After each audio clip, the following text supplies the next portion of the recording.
Hello everyone, welcome back to Himachal success book. आज हम discuss करेंगे 13 और 14 सितंबर 2021 के करंट अफेयर्स। सबसे पहले हम हिमाचल देश के करंट अफेयर डिस्कस करेंगे, उसके बाद नेशनल और इंटरनेशनल करंट अफेयर डिस्कस करेंगे। स्टार्ट करते हैं discussion. First question is agriculture university Palampur had decided to convert historical bee research station to a bee heritage farm. Where is that historical bee research station? देखिए, जो agriculture university Palampur है उनका द्वारा decide किया गया है जो कि बी रिसर्च स्टेशन है, अब उसे बी हेरिटेज फार्म यानी कि मधुमक्खी विरासत फार्म में कन्वर्ट किया जाएगा। तो ये कहाँ पर स्थित है, यानी कि जो बी रिसर्च स्टेशन है ये कहाँ पर स्थित है? ये चार ऑप्शंस हैं और इसका करेक्ट आंसर है ऑप्शन बी, नगरोटा बगवां। तो इसे कन्वर्ट करने के लिए जो एग्रीकल्चर यूनिवर्सिटी पालमपुर है उनके द्वारा Indian council of agriculture research यानी कि ICAR उसे प्रोजेक्ट सबमिट किया गया है। लगभग 6.20 करोड़ का ये प्रोजेक्ट है। इसके अंतर्गत जो ये बी रिसर्च स्टेशन है नगरोटा बगवा में, इसे बी हेरिटेज फॉर्म में कन्वर्ट किया जाएगा। इससे क्या होगा, जो ये बी हेरिटेज फॉर्म बनेगा ये रोल मॉडल बनेगा मधुमक्खी पालन के लिए, बी कीपिंग के लिए। और यहाँ पर मॉडर्न रिसर्च फैसिलिटीज़ प्रोवाइड की जाएंगी। इसके अलावा टीचिंग फैसिलिटी भी प्रोवाइड की जाएंगी जो भी बी कीपर्स हैं, मधुमक्खी पालक हैं। एग्रीकल्चर यूनिवर्सिटी पालमपुर के वाइस चांसलर हैं HK चौधरी। इसके अलावा जो ये बी रिसर्च स्टेशन है ये कांगड़ा डिस्ट्रिक्ट के नगरोटा बगवा में है और एग्जैक्ट लोकेशन पूछे तो हटवास हटवास जगह का नाम है। वर्ष 1936 में डिपार्टमेंट ऑफ एग्रीकल्चर पंजाब के द्वारा इसकी स्थापना की गई थी और काफ़ी इम्पोर्टेंट और काफ़ी टेक्निकल इंस्टीट्यूशन है ये हमारे हिमाचल प्रदेश और पूरे भारत का बी कीपिंग के क्षेत्र में। वर्ष 1964 में इन्होंने जो भी यूरोपियन हनी बी है उसे इंट्रोड्यूस किया था और उससे पहले 1962 में ये एपिस मेलिफेरा ये नाम की इन्होंने मधुमक्खी लाई थी इटली से और उसे इंट्रोड्यूस किया था और फर्स्ट रिसर्च स्टेशन बना था ये पूरे भारत में जिन्होंने एपिस मेलिफेरा को इंट्रोड्यूस किया था। Which week has been observed by the Homeopathic Medical College and Hospital Kumarhatti Solan under आज़ादी का अमृत महोत्सव? आज़ादी का अमृत महोत्सव कार्यक्रम के तहत होम्योपैथिक मेडिकल कॉलेज अस्पताल कुम्हारहट्टी सोलन द्वारा कौन सा सप्ताह मनाया गया? देखिए, अभी हमारे आज़ादी के 75 ईयर्स कंप्लीट हो चुके हैं, तो उसके लिए आज़ादी का अमृत महोत्सव मनाया जा रहा है। तो इसके अंतर्गत अलग अलग कार्यक्रम मनाए जा रहे हैं। तो ऐसा ही एक कार्यक्रम है, उसका नाम है आयुष वीक और ये मनाया गया होम्योपैथिक मेडिकल कॉलेज जो कि है सोलन के कुम्हारहट्टी में। हिमाचल प्रदेश के हेल्थ एंड फैमिली और आयुर्वेदा मिनिस्टर हैं राजीव सैजल। इनकी कॉन्स्टिट्यूंसी है कसौली जो कि है सोलन डिस्ट्रिक्ट में। इसके अलावा हमारे भारत के मिनिस्टर ऑफ आयुष ये हैं श्री सर्बानंद सोनोवाल और इनकी कॉन्स्टिट्यूंसी है असम का Majuli. How many presidential retreats of the president in India? Bharat में राष्ट्रपति के कितने राष्ट्रपति रिट्रीट हैं? काफ़ी इंपॉर्टेंट क्वेश्चन है ये। इसका करेक्ट आंसर है ऑप्शन ए 2। तो 2 प्रेजिडेंशियल रिट्रीट्स हैं हमारे पूरे भारत में और अभी हमारे भारत के राष्ट्रपति उनका दौरा होगा हिमाचल प्रदेश का। तो ये 2 प्रेजिडेंशियल रिट्रीट्स इनमें से एक है शिमला में, इसका नाम है रिट्रीट बिल्डिंग जो कि शिमला के मशोबरा में है। वर्ष 1850 में इसकी स्थापना की गई थी और उस समय ये वायसरॉय ऑफ इंडिया की प्रॉपर्टी थी और उसके बाद वर्ष 1895 में इसे वायसरॉय के जो भी कॉन्स्टिट्यूशनल एक्ट है उसके अंतर्गत लाया गया। दूसरा है राष्ट्रपति निलायम बोलारम जो कि हैदराबाद में है। हैदराबाद में पहले रहते हैं निज़ाम, इसीलिए हैदराबाद को निज़ाम सिटी ऑफ निज़ाम भी कहते हैं। अभी भी कुछ निज़ाम वहाँ पर रहते हैं। वर्ष 1860 में इसकी कंस्ट्रक्शन की गई थी और इसे निलायम बिल्डिंग भी कहते हैं और ये दूसरा प्रेजिडेंशियल रिट्रीट है हमारे राष्ट्रपति का। Where is Kalyani helipad? Kalyani helipad कहाँ स्थित है? ये भी काफ़ी इंपॉर्टेंट हेलीपैड है और ये शिमला में है।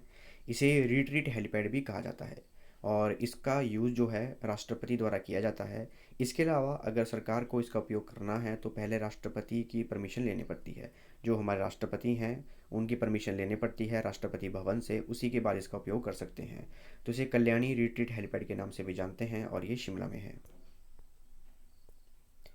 As per report analysis undertaken on suicide by 108 GVK Emergency Management Service, who are more prone to committing suicides in Himachal Pradesh?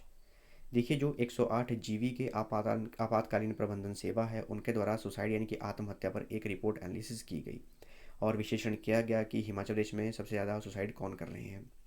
ये हैं 4 ऑप्शंस और इसका correct answer option a man. जो पुरुष हैं सबसे ज़्यादा प्रोन है यानी कि उनका झुकाव ज़्यादा है, सबसे ज़्यादा वो सुसाइड कर रहे हैं हिमाचल प्रदेश में। और इसकी रिपोर्ट एनालिसिस की गई, ये की गई 108 जीवी के एमरजेंसी मैनेजमेंट सर्विस द्वारा और इसमें यही पता लगा कि जो मैन हैं यानी कि पुरुष हैं वो अधिक सुसाइड कमिट कर रहे हैं और इनमें भी जो यूथ हैं वो ज़्यादा सुसाइड कमिट कर रहे हैं और जैसे जैसे अगर एज इंक्रीजिंग फैक्टर देखा जाए तो सुसाइड कम हो रहे हैं। वर्ष 2011 से 2021 तक हिमाचल प्रदेश में 343 सुसाइड हुए, टोटल की बात की जा रही है ये। 2011 में 9 केस थे, 2012 में 18, 2014 में 51 और 2017 में 60, 2018 में 25 केस थे, 2019 में 40, 2020 में 48 और 2021 में अभी तक 37 केस हो चुके हैं। और ये जो 2021 के 37 सुसाइड के केस हैं, इनमें से 68% यानी कि लगभग 25 केस जो हैं वो पुरुषों के सुसाइड के हैं। ये आप पूरी लिस्ट दे सकते हैं, इसको एक बार ऐसे रीड आउट कर लीजिएगा। जब भी आपका कभी इंटरव्यू होगा या फिर कभी डिस्कशन ग्रुप डिस्कशन होगी, वहाँ पर आप इन फैक्टर्स को डिस्कस कर सकते हैं। तो इसमें आप देख सकते हैं वर्ष 2021 में अभी तक 37 सुसाइड किए जा चुके हैं, जिनमें से कि 68% यानी कि लगभग 25 सुसाइड जो ऐसे हैं वो कि पुरुषों द्वारा किए गए हैं। और 2011 से 2021 तक अभी तक 343 सुसाइड किए जा चुके हैं। इसमें अगर एज ग्रुप में देखें तो 18 वर्ष तक 20% जो है सुसाइड किए जा रहे हैं, 19 से 30 तक 41%, 31 टू 40 23%, 41 की एज तक जो है 16% जो है वो 41 की एज के ऊपर वाले जो हैं वो 16% सुसाइड किया है उन लोगों ने। इसमें अगर टाइमिंग देखी जाए तो मॉर्निंग में 9 से 12 बजे तक जो है 81% सुसाइड करते हैं लोग, और शाम को 4 बजे से रात को 12 बजे तक 43% लोग जो है सुसाइड कर रहे हैं। और सबसे ज़्यादा सुसाइड किए गए हैं कांगड़ा डिस्ट्रिक्ट में, और नंबर 2 पर है सोलन, उसके बाद मंडी, शिमला, सिरमौर, हमीरपुर, उन्ना, बिलासपुर, चंबा, कुल्लू, किन्नौर और लाहौल स्पीति। तो सबसे ज़्यादा वाला याद रखिएगा, सबसे ज़्यादा है कांगड़ा डिस्ट्रिक्ट। और सोलन डिस्ट्रिक्ट का एरिया वैसे भी कम है, तो यहाँ पर भी नंबर 2 पर है ये सुसाइड के केसेस में। और ये एनालिसिस की गई जीवी के EMRI जो कि 108 सर्विस है। जितनी भी आपने एम्बुलेंस देखी होगी हिमाचल प्रदेश में 108 एमरजेंसी एम्बुलेंसेज, वो जीवी के EMRI की है, और इनके द्वारा ये रिपोर्ट एनालिसिस की गई। और इसके स्टेट हेड हैं Mehul Sukumaran. Where is Himachal Pradesh judicial academy situated? Himachal Pradesh न्यायिक अकादमी कहाँ स्थित है? तो ये है शिमला में स्थित है। बात करें इस एकेडमी के बारे में, 24 नवंबर 2005 को इसकी स्थापना की गई थी। यहाँ पर जो भी न्यूली रिक्रूट जुडिशियल ऑफिसर होते हैं उनको ट्रेनिंग प्रोवाइड की जाती है, एजुकेशन प्रोवाइड की जाती है। इसके अलावा जो भी मिनिस्ट्रियल स्टाफ होता है जुडिशरी का, उन्हें भी ट्रेनिंग प्रोवाइड की जाती है। अगर जुडिशरी सिस्टम में कोई इंप्रूवमेंट करनी है, उसी के रिगार्डिंग कोई एजुकेशन देनी है, कोई कोर्स करवाना है किसी भी जुडिशरी मेंबर को, तो वो भी सब कुछ भी यहाँ पर किए जाते हैं। और दूसरे राज्यों के या फिर दूसरे ऑफिस के जो भी मेंबर्स हैं उन्हें भी अगर ट्रेनिंग देनी है तो रिक्वेस्ट पे यहाँ पर ट्रेनिंग दी जाती है। और इस जुडिशरी एकेडमी के जो पैट्रन इन चीफ सबसे बड़ा ये पद होता है, वो होते हैं हिमाचल प्रदेश के चीफ जस्टिस। और इसमें हिमाचल प्रदेश के एक्टिंग चीफ जस्टिस हैं मिस्टर जस्टिस रवि मल्लिमठ, इनका नाम याद रखिएगा। और प्रेसिडेंट हैं जस्टिस त्रिलोक सिंह चौहान, इनका नाम भी याद रखिएगा। Where will the indoor stadium be built in honour of the Paralympic silver medallist Nishad Kumar? Paralympic रजत पदक विजेता निषाद कुमार के सम्मान में इंडोर स्टेडियम कहाँ पर बनाया जाएगा? इसकी अनाउंसमेंट कर दी गई है, और ये बनाया जाएगा अम्ब में। हिंदी दिवस is observed on which date? Hindi दिवस की स्थिति को मनाया जाता है? देखिए यहाँ पर बात हो रही है नेशनल हिंदी डे की, तो ये मनाया जाता है 14 सितंबर को। और अगर विश्व हिंदी दिवस बोला जाए तो वो मनाया जाता है 10 जनवरी को।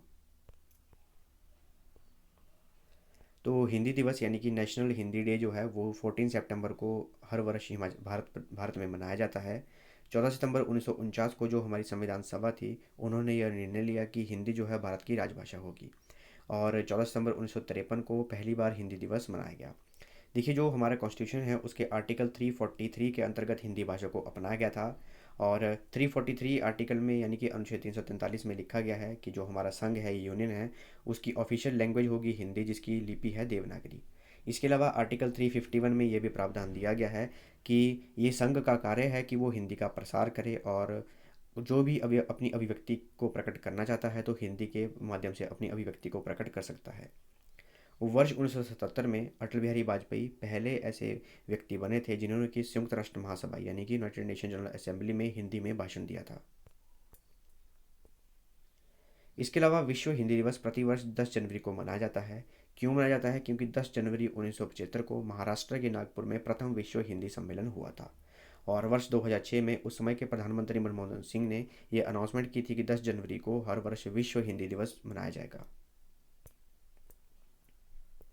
और जो हमारा कॉन्स्टिट्यूशन है यानी कि संविधान है, उसकी 8वीं अनुसूची यानी कि 8th शेड्यूल में टोटल 22 लैंग्वेजेस दी गई हैं। इनको रीड आउट कर लीजिएगा। ये हैं आसामीज़, बंगाली, बोडो, डोगरी, गुजराती, हिंदी, कन्नड़, कश्मीरी, कोंकणी, मलयालम, मणिपुरी, मराठी, मैथिली, नेपाली, ओडिया, पंजाबी, संस्कृत, सेंथली, सिंधी, तमिल, तेलुगु और उर्दू। तो इसमें हिंदी लैंग्वेज भी इंक्लूड है। टोटल 22 लैंग्वेजेस हैं हमारे कॉन्स्टिट्यूशन की 8th शेड्यूल में दी गई हैं। इसमें इंग्लिश लैंग्वेज नहीं है। डिस्कस करते हैं नेशनल और international current affairs. First question is, where was the harvest festival Nuakhai celebrated. देखिए, एक फसल उत्सव है जिसका नाम है नौखाई, तो वो कहाँ मनाया गया? तो नौखाई ये मनाया गया उड़ीसा में। काफ़ी फेमस फेस्टिवल है ये और काफ़ी बार इसका क्वेश्चन एग्जाम में आया भी है, तो याद रखिएगा नुआखाई ये फेस्टिवल है, ये उड़ीसा का है और गणेश चतुर्थी के अगले दिन इसे मनाया जाता है। और जिस दिन मनाया जाता है उसको बोलते हैं भद्रवा शुक्ल पक्ष या पंचमी तिथि।